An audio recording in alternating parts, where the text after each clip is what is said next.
Nós vamos abrir a Escritura no livro de Hebreus, mais uma vez, na carta aos Hebreus, no capítulo 10. Eu lerei do verso 19 ao verso 25. Diz assim a palavra do Senhor: Portanto, meus irmãos, tendo ousadia para entrar no santuário pelo sangue de Jesus, pelo novo e vivo caminho que Ele nos abriu por meio do véu, isto é, pela sua carne, e tendo um grande sacerdote sobre a casa de Deus, aproximemo-nos com um coração sincero e em plena certeza de fé, tendo o coração purificado de má consciência e o corpo lavado com água pura. Guardemos firme a confissão da esperança sem vacilar, pois quem fez a promessa é fiel. Cuidemos também de nos animar uns aos outros no amor e na prática de boas obras. Não deixemos de nos congregar, como é costume de alguns. Pelo contrário, façamos admoestações, ainda mais agora que vocês veem que o dia se aproxima. Oremos. Ó Deus, ao abrirmos a Tua palavra, que foi revelada através dos seus servos, o Senhor trouxe a Tua verdade até nós. Pedimos que o Teu Espírito esteja nos dando discernimento destas palavras. Que o Senhor, ó Deus, através da Tua palavra, esteja conduzindo-nos à Tua intimidade e ao entendimento, Pai, da graça que o Senhor nos oferece, através da obra em Cristo, da presença do Espírito nas nossas vidas e da eficácia maravilhosa da Tua palavra. Em nome de Jesus. Amém. Queridos, talvez esse seja uma das partes do livro de Hebreus que as pessoas mais conhecem. É uma parte que fala muito de algo que é prático, é extremamente prático na vida cristã. O autor de Hebreus, ele vem até aqui falando muito a respeito do sacrifício da obra de Jesus Cristo, e sem sombra de dúvida, ele não podia ter outra ênfase a não ser a centralidade de Cristo e a sua obra, mas aqui ele vai falar das consequências disso, ou de como isso aplica-se na nossa vida espiritual, no nosso dia a dia na comunhão com o Senhor. Lembrando que esse livro de Hebreus foi escrito para hebreus. É claro, né? O nome já diz tudo. É muito evidente. Mas não é apenas pelo título que fica evidente, mas também pelo próprio texto. É que essa epístola é endereçada àqueles que originalmente andavam debaixo da lei, que até aquele momento conheciam a vida deles com Deus a partir da obediência da lei e de princípios legais, sendo que o centro deles estava na obediência de confessar os pecados e levar animais para serem imolados em seu lugar, como o cordeiro que estava ali naquela situação, levando a condenação por causa do pecado. Essa passagem contém uma verdade doutrinária fabulosa e contém uma aplicação prática para essa verdade. É um texto que ele se move daquilo em que você deve acreditar para a maneira pela qual você é chamado a viver como resultado daquilo que você acredita.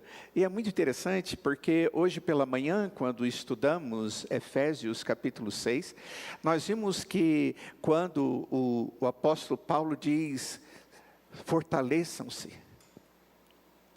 no Senhor, vistam a armadura do Senhor. Quando ele está dizendo isso, ele está falando para crentes, para povo de Deus. E até o capítulo 5, no final ali do capítulo 5, ele estava falando a respeito da realidade daquelas pessoas como filhos de Deus, que haviam experimentado de um chamado do Senhor, tinham conhecido ao Senhor pela fé, Deus havia levado-os a essa salvação para que fossem para o louvor da glória de Deus, eles haviam recebido o Espírito Santo, eles eram o povo de Deus, a família de Deus, e aí ele chega no capítulo 6 e é como se ele estivesse dizendo: então agora, diante dessa realidade, vocês devem se fortalecer na sua vida espiritual, porque a sua luta não é contra carne e sangue, mas contra principados e potestades, contra forças espirituais. O autor aqui nessa carta, ele está fazendo algo semelhante. Ele vai da doutrina e aplica à vida prática. A doutrina é assim, ela sempre nos leva à prática. A doutrina, ela não pode ser aquilo que eu simplesmente sei de cor o que é.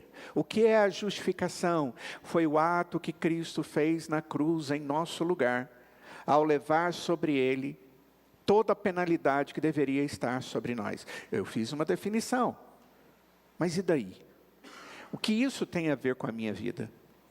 Tudo aquilo que Deus nos ensina, teoricamente ou teologicamente, é para nos levar a viver a partir do impacto dessa verdade na minha existência, no ser como um todo, naquele que agora é um servo de Deus. Eu e você temos que sempre entender que não existe uma única verdade dada na Bíblia que seja separada de uma aplicação prática. Deus nunca disse na Escritura algo que nós não poderíamos vivenciar. Por mais difícil que seja a chamada de Deus, a advertência, a orientação do Senhor, é possível. E isso tudo sempre se tornará possível na vida do cristão, porque ele é fortalecido no Senhor. Porque esse Deus é aquele que nos chama, que nos conduz e que vai conosco. É aquele que nos potencializa, é aquele que nos empodera para que possamos fazer aquilo na sua força. A seção doutrinária aqui, ela é declarada dos versos 19 a verso 21, por meio de uma conclusão. Portanto, meus irmãos. Essa é a ideia que nós encontramos aqui. Portanto, meus irmãos. Observem bem. Aquilo que veio antes aponta para aquilo que devemos viver. E eu pergunto, o que é que eu devo viver? Observem bem, diz o texto. Portanto, meus irmãos, tendo ousadia para entrar no santuário pelo sangue de Jesus, pelo novo e vivo caminho que Ele nos abriu por meio do véu, isto é, pela sua carne. E depois ele diz, e tendo um grande sumo sacerdote sobre a casa de Deus, aproximemo-nos com um coração sincero, em plena certeza de fé. Existe aqui um encorajamento. Eu tenho, quando ensino os casais, preparo-os para o casamento, eu digo, olha, existem algumas coisas que nós devemos comunicar dentro da nossa casa. Nós comunicamos ensino, nós ensinamos um ao outro. Nós encorajamos um ao outro. Nós admoestamos um ao outro. Nós advertimos uns aos outros. Nós repreendemos um ao outro. Nós amamos um ao outro. Tudo maneira de comunicar. Eu estou comunicando algo. E aqui a ideia é da comunicação do encorajamento. Todo mundo pode me encorajar, mas se o meu cônjuge não me encoraja, parece que faltou alguma coisa. Todo mundo pode dizer, que legal, que bom, vai tranquilo, você dá conta, vai ser tudo certo, fica animado, que bênção. E você chega em casa e vai embora e o seu cônjuge não diz nada para você, diz, puxa vida, faltou alguma coisa, eu vou inseguro. Essas palavras é daquele que anda conosco. Daquele que nos encoraja de uma maneira que ninguém mais pode nos encorajar. E aqui, através do autor de Hebreus, o que ele está fazendo é encorajando o cristão. E qual o fundamento desse encorajamento que nós encontramos aqui? A sua conclusão é que nós temos duas afirmações fundamentais para o encorajamento. Primeiro, temos confiança, confiadamente. Isso não é autossuficiência. Observa bem que a ideia aqui de ter confiança não é ter confiança em si mesmo ou autoconfiança.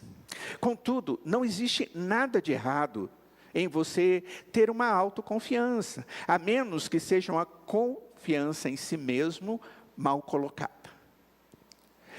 A não ser que você esteja tão dono de si mesmo e tranquilo com si mesmo e apoderado em si mesmo, que você acaba perdendo a noção da força e da graça de Deus que está sobre a sua vida. Se a autoconfiança estiver mal colocada, então ela é uma coisa ruim.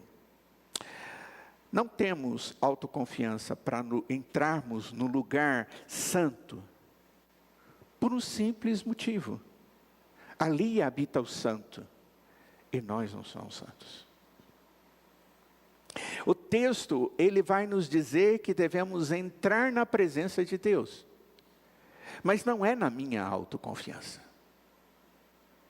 Não é por aquilo que eu faço. Em vez disso, lemos que temos confiança para entrar no lugar santo pelo sangue de Jesus. Pelo sangue de Jesus. É isso que está sendo dito.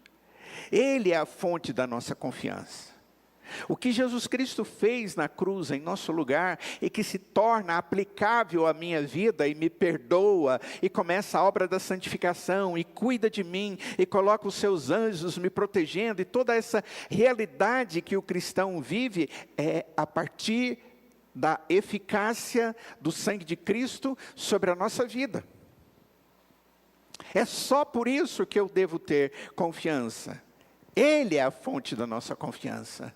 É Deus presente na nossa vida. É Deus perdoador, nos dando a alegria de tirar de sobre nós o peso da culpa do pecado e da penalidade do pecado. Queridos, se existe uma coisa que dói, é cair a venda dos olhos da alma quando nós pecamos e nós conseguimos entender o mal que nós fizemos. O pecado é uma coisa tão destrutiva que começa a gerar em mim dor, angústia, ansiedade. O salmista Davi, ele pecou, ele queria uma mulher e ele faz tudo para ter essa mulher, mas ele faz tudo de errado. Inclusive, arruma um jeito de matar o marido daquela mulher. Mas antes disso, ele já estava em pecado. E ele nunca conseguia entender, afinal de contas, ele era o rei. Até que um homem enviado pelo Senhor, um servo de Deus, vem para ele e conta uma história e diz: olha, se alguém pegar uma ovelha de alguém, e aí, como é que fica essa situação? Ele diz: esse tem que ser punido. Ele diz: não, esse é você. Você pegou a mulher de alguém. E a palavra de Deus diz que aquele homem, ele sofreu, ele se angustiou. E quando ele fala a respeito disso, por mais que ele pudesse bater no peito e dizer: eu sou o rei, posso fazer qualquer coisa, ele testemunha de que enquanto ele não confessava os seus pecados, os seus ossos doíam. Ele se angustiava. Quando nós cremos no Senhor Jesus, e o Espírito nos dá entendimento do amor dele por nós na cruz, ele tira de nós um peso que nós não damos conta de suportar. Não é incomum quando você prega o Evangelho para alguém, e eu fiz muito isso com conjuntos cristãos, pregando para jovens, para adolescentes, universitários, no início da minha vida espiritual em Uberlândia, dentro de um ginásio, dentro de um teatro, que nós fazíamos mensalmente. E eu ouvi várias vezes jovens dizerem assim: sabe, quando aquela palavra veio, eu compreendi, eu criei no Senhor Jesus, eu entendi coisa que eu não entendia. E as pessoas testemunham algo semelhante a, parece que eu estou andando em nuvens. Parece que eu estou leve. Parece que foi tirado de mim alguma coisa que me incomodava muito. E eu estou feliz. Sabe por quê? Porque a partir desse momento eu tirei a minha descrença e coloquei a crença que Deus me deu. E Ele, na sua graça, me deu o seu conforto, o seu perdão, o alívio da minha alma. E agora eu tenho a alegria eterna. Queridos, a confiança do cristão, ela está intimamente relacionada ao relacionamento com esse Deus que nós cremos como Salvador. Ele realizou por nós o que nós não podemos realizar por nós mesmos. Ele viveu a vida que deveríamos ter vivido, em santidade. Ele morreu a morte que nós deveríamos morrer. Ele serviu como nosso representante legal, enquanto viveu e morreu. Ele representava eu e você. E Deus olha agora para nós como se tivéssemos vivido a vida que Jesus viveu. E agora, quando Ele olha em mim, Ele vê o sangue de Cristo. Ele vê a marca da redenção. Ele vê a marca do seu Filho na vida daquele que foi amado salvificamente por Cristo Jesus. Quando Deus olha para os nossos pecados como se tivessem sido pregados na cruz em que Jesus morreu. E Ele vê quem sou, mas Ele sabe o que o Filho fez por nós. E é por causa disso que agora temos uma confiança para nos aproximarmos diante de Deus. Porque sem o sangue de Cristo, sem o perdão, sem o alívio da culpa, nós não conseguiríamos jamais estar na presença de Deus. Porque Ele não nos receberia. Quando Pedro, na sua primeira carta, no capítulo 1, a partir do verso 13, fala como devemos estar na presença de Deus, e a ideia ali é santidade. Há uma citação do Velho Testamento que diz: e sede santos, porque eu sou santo. É essa relação que Deus quer. E essa relação é possível através daquilo que Jesus Cristo fez na cruz e faz na nossa vida todos os dias. Essa nova confiança, ela flui, e ela deve definir como nós vamos viver, como nós devemos viver. Aquilo que Cristo fez na minha vida é que me torna habilitado a olhar para o Senhor, a conviver com Ele, a conversar com Ele, a ouvir a sua voz, porque agora a Escritura tem significado. Ele abre os meus olhos espirituais e eu entendo, e eu agora vejo Deus fazendo coisas que eu ainda não tinha percebido. Eu começo a agradecer a Deus por coisas que eu nunca entendi como algo da graça de Deus. O próprio ar que respiro. Mas é muito mais do que isso. Essa nossa nova confiança, ela vai definir a nossa vida. Uma vida que deve ser para a glória de Deus. Para a honra e glória do nosso Salvador. Como servos que têm alegria de chegar diante de Deus e exaltar a Deus através da nossa vida cotidiana. Isso é importante. É extremamente importante, amados. A fé, como diz o autor de Tiago, é aquela que nos leva às obras. E consequentemente, ao testemunho de que temos Jesus no coração. Não são as obras que nos levam a Deus, mas pelo contrário, a fé em Cristo Jesus e a obra dele em nós é que nos leva a viver como o Senhor quer que vivamos. A boa teologia sempre leva a uma boa vida. A uma vida de significado, uma vida segundo o propósito de Deus. Você já deve ter ouvido essa expressão muitas vezes, porque virou moda dizer isso. Existe aqui nessa passagem um chamado à atitude cristã correta. É um chamado para responder à graça de Deus. A graça de Deus tem sido derramada sobre a sua vida. Se eu lhe desse um pedaço de papel agora, e te desse uma caneta e uma pranchetinha, e dissesse, vocês têm 5 minutinhos para escrever sobre a graça de Deus na sua vida. Daria para você escrever alguma coisa? A partir da salvação em Cristo Jesus? Eu tenho certeza que sim. Todos nós que cremos no Senhor Jesus. Existe uma passagem, um chamado à ação na presença de Deus. É um chamado para respondermos exatamente essa graça de Deus, como lhes disse. A Bíblia nos diz que por causa daquilo que nos foi provido, através do sacrifício de Cristo em nosso favor, nós devemos agir. O cristão, a vida do cristão, ela é reação à graça e à capacidade da graça de Deus de nos transformar dia após dia.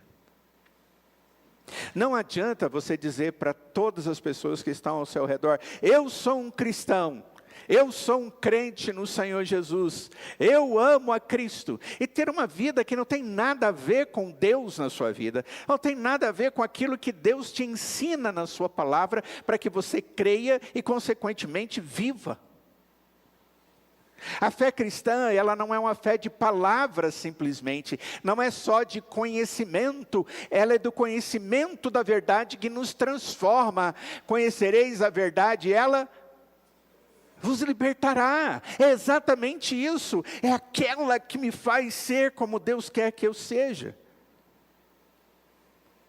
Deus providenciou bênçãos para a nossa vida, graça, e nós devemos responder à graça de Deus na nossa vida. Acompanhe comigo.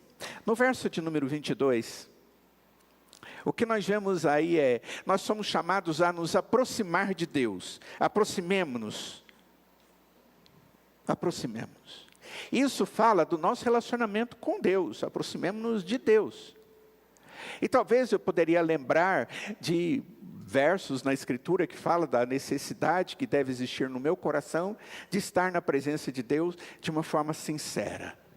Talvez o texto que mais fale isso é: amarás ao Senhor teu Deus de todo o teu coração, de toda a tua alma e de todo o teu entendimento. Lembram disso? O Senhor Jesus faz nos lembrar, citando o Antigo Testamento em Mateus capítulo 22, verso 37. Verso 23. O texto diz que nós devemos nos manter firmes, guardemos firme a confissão da esperança sem vacilar.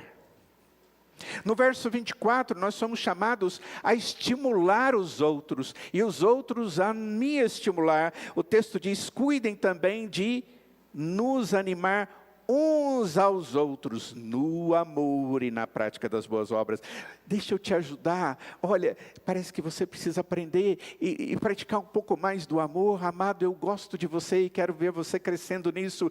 Olha, olha, a prática de vida sua deve ser segundo esse princípio aqui.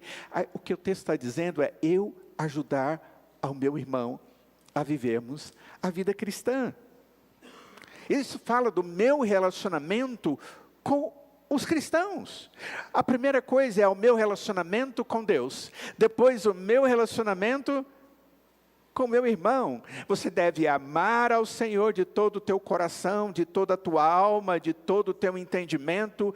Mas o texto diz, amarás o teu próximo como a ti mesmo. E aí chegamos no verso 25, e o texto diz que nós devemos encorajar. Não deixemos de nos congregar como é costume. Pelo contrário, façamos admoestações. Vamos ajudar uns aos outros. A ideia de admoestar é, você conhece o caminho e aquela pessoa conhece o caminho, e vocês já sabem que ambos ouviram essa verdade nas Escrituras, mas um deles começou a se desviar, e eu vou junto a ele e diz, amado irmão, é aqui o caminho, vem para cá. Vem comigo, eu vou te ajudar. Observe como que o ponto principal dessa passagem é o encorajamento. Vamos viver algo por causa da graça de Deus. O autor de Hebreus, ele está nos chamando para uma vida cheia do encorajamento, que me leva à intimidade com Deus, a um bom relacionamento com os meus irmãos e a uma congregação dos santos até que Cristo venha. Existe uma falsa percepção de encorajamento, a qual às vezes nós nos apegamos. Talvez você já tenha visto um pouco a respeito disso. É a percepção de encorajamento é algo a ser evitado.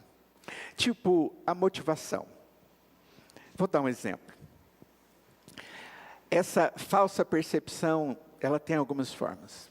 Primeiro, a ideia de que não queremos parecer muito encorajadores em nossos comentários, porque isso pode levar a pessoa que está sendo encorajada, elogiada, a ficar orgulhoso.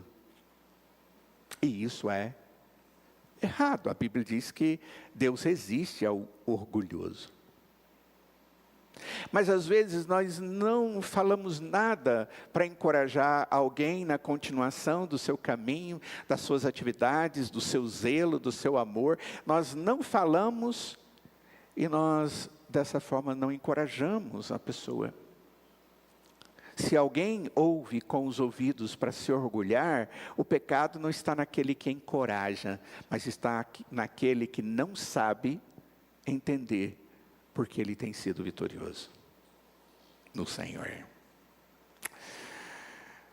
O pensamento de outros é de que nossas palavras de incentivo podem ser interpretadas como uma forma de bajulação. Bajulação. Nós tínhamos uma prática na primeira igreja, quando fui pastor ali um bom tempo, de ficar na porta depois do culto. Então, a igreja esperava, a gente saía, ia lá para a porta, e a gente cumprimentava as pessoas que queriam passar pela porta e nos cumprimentar. E não era incomum alguém dizer, olha pastor, gostaria de dizer que o seu sermão foi importante para mim hoje, foi uma pérola da graça de Deus. Gente, era raro isso acontecer. E muitas vezes, quando a pessoa dizia isso, dizia, perdão pastor, talvez eu nem deveria estar dizendo isso, porque eu sei que tudo é para a glória de Deus. Ei, ninguém tem dúvida disso. Mas qual o problema de você chegar para alguém e dizer, olha, o louvor foi um tempo de comunhão com o Senhor. Deus conduziu-os, e através de vocês, a nós na adoração, durante o culto, através do coral, através dos conjuntos, através da vida de alguém, do testemunho bíblico, seja o que for. Esse é um pensamento errado também. Olha, de repente aquela pessoa está achando que eu estou bajulando. E, portanto, nós evitamos o incentivo, porque não queremos ser vistos como bajuladores. Em outros momentos, o sentimento de que nossas palavras encorajadoras podem trazer glória às pessoas, em vez de trazer a própria glória a Deus. E isso não é o propósito do verdadeiro encorajamento que a Escritura nos ensina. Embora seja verdade que existe algo como encorajamento centrado no homem que promove coisas que não deveriam ser promovidas, isso não nega o valor e a necessidade de um verdadeiro encorajamento centrado na graça de Deus. E ver o valor da graça de Deus na vida de alguém que, por causa da graça de Deus, tem feito algo bem feito, tem feito algo que tem glorificado a Deus, tem feito algo que tem edificado a minha vida. O livro de Gênesis nos diz que a humanidade foi criada à imagem e à semelhança de Deus. Nossa, isso é maravilhoso. Mas quando o homem peca, ele ficou todo danificado. Essa imagem, ela não foi totalmente destruída, mas ela ficou comprometida, ela ficou enrugada, ela ficou distorcida. Mas ainda somos a imagem e semelhança de Deus. Isso só vai ser resolvido quando nós cremos em Cristo Jesus e Deus vai nos santificando de glória em glória para que sejamos como seu Filho Jesus. Essa é a recuperação da imagem perdida.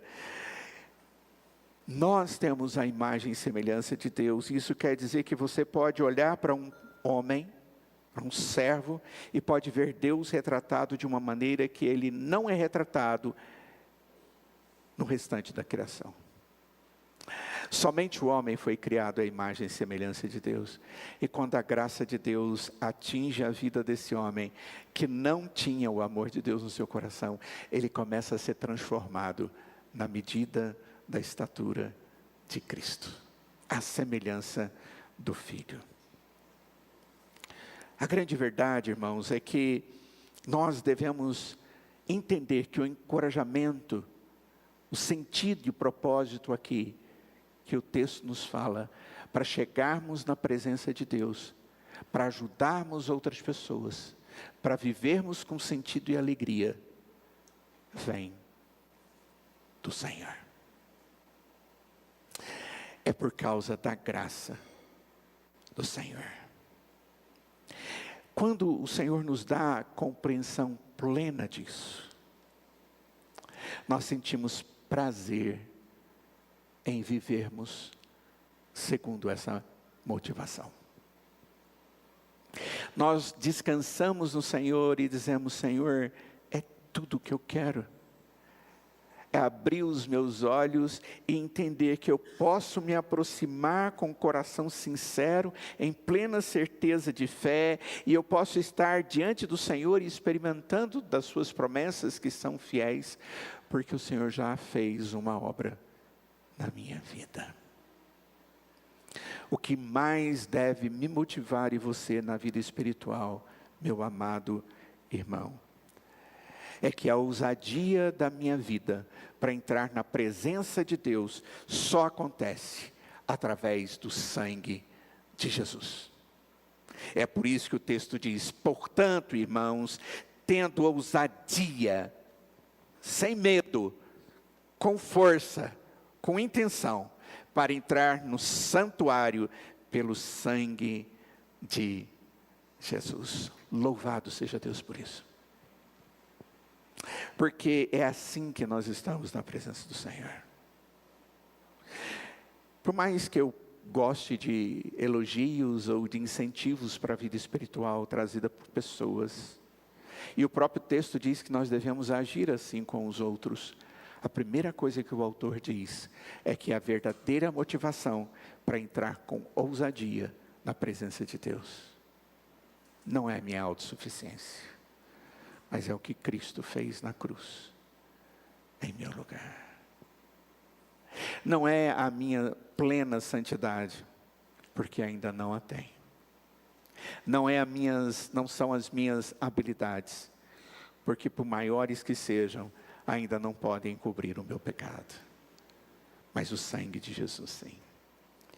Que Deus, na sua graça, esteja nos dando essa alegria de sermos encorajados para vivermos como povo dele, na presença dele, para adorá-lo. Porque Jesus abriu para nós um novo e vivo caminho. Vamos orar. Vamos ficar de pé. Oh, amado Deus, nós somos muito gratos porque o teu Filho Jesus morreu na cruz em nosso lugar. Obrigado, Deus, pelo novo e vivo caminho que Ele nos abriu para que pudéssemos estar na tua presença. Obrigado, Pai, porque o teu Filho Jesus foi o grande sumo sacerdote sobre a casa do Senhor.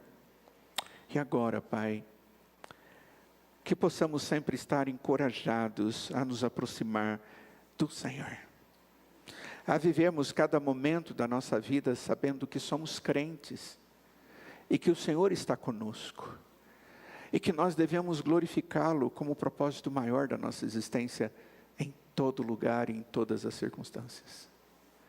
Que essa motivação, ó Pai, seja suficiente e prazerosa para nós, para vivermos como um povo fiel. Essa é a nossa oração, ó Pai. que a fazemos em nome de Jesus. E imploramos que a graça do Senhor Jesus, que o amor de Deus o Pai, que a comunhão e as santas consolações do Espírito de Deus esteja sobre cada um de nós hoje e para todos sempre. Amém.